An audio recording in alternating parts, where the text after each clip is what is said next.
Literally the best part of the year.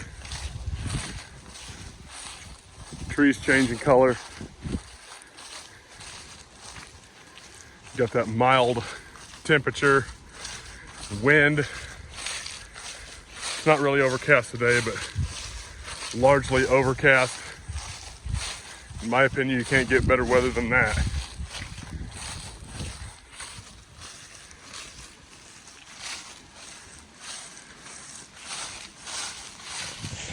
So we're going to talk about the, hey, I'm coming to your house.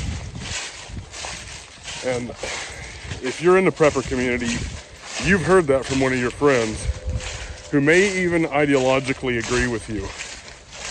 They may even have a freaking rifle and a chest rig and all the fun doodads and all the sexy toys that go along with it. But they just didn't do the other part. They didn't put food back. They didn't put anything else back. They didn't bother to learn any skills. They didn't work on physical fitness. They're just a peripheral guy floating out there. And it's not that you don't care about them. You do care about them. That's why you try to have repeated conversations with them. Try to get them interested in it. Try to get them to understand and see what's happening. And I got friends like that. I got family like that. And most of you guys do too. But, you know, when they say that, they're probably not thinking about the fact that they're going to put stress on your resources. They're going to take things from your family. You know, they'll take meals out of your kids' mouths. And again, it's not that you don't care about them, but maybe they need to ask the question, do they care about you, that they try to put you in a situation where they're not going to do a thing to help themselves after you've warned them. It's man, it's a touchy subject and nobody wants to do it. I don't want to turn anybody away that I care about. But the truth is, I don't have the resources for everybody if they did show up that has said that to me. That obviously isn't going to bring anything. And so I guess what I'm saying here is, no, you're not. You're not coming to my house. If you are coming to my house, you already know that, or you've been told that. But for those who say that sort of kind of jokingly, but in the end they would most likely try it, you can't come to my house and eat my kids' food when things take a giant shit, okay? Excuse my language. So maybe you ought to think about getting in gear, about doing something for your family. Because I can't do everything. I can't float you guys. And I'm not going to let you take days of runway that I've built out of my own sweat for my family.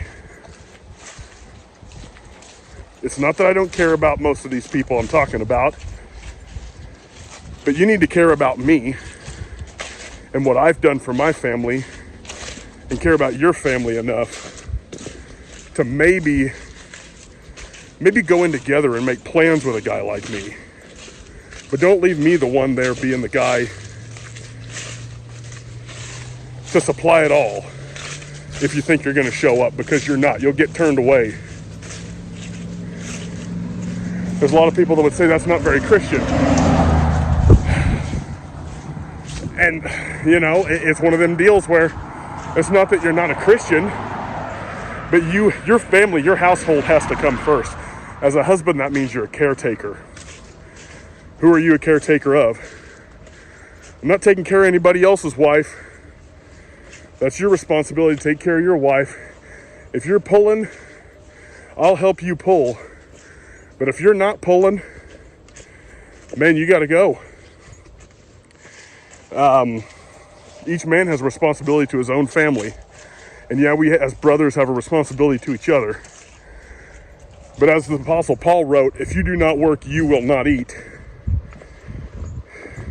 And that rings true today and right now and definitely in the future in this country. So think about that. There is a point where you have to let a guy reap his lack of work as far as preparations. You know, salvation's taken care of. Jesus did the work on that. But as far as things here, feeding your family, you might want to put some foot to pavement and get something done.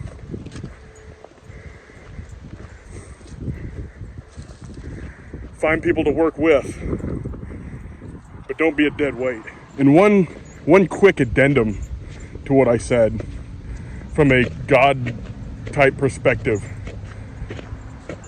You know, I do want to help people, and there's a place for charity, and you should give till it hurts. But I'm not required to float people who've been told and won't. I think there's more runway for charity for people who didn't know and didn't see it coming than the people that were told 500 times over the course of a decade by their friends. So, you know, God leads that charity, and he knows where to give it to, and he moves in our heart to give to the people who need it. But I'm not required to just bankrupt myself when society takes a crap, especially to people who have been told. So, you know, maybe put that in a bowl and smoke it, you know. I think that's it for this one.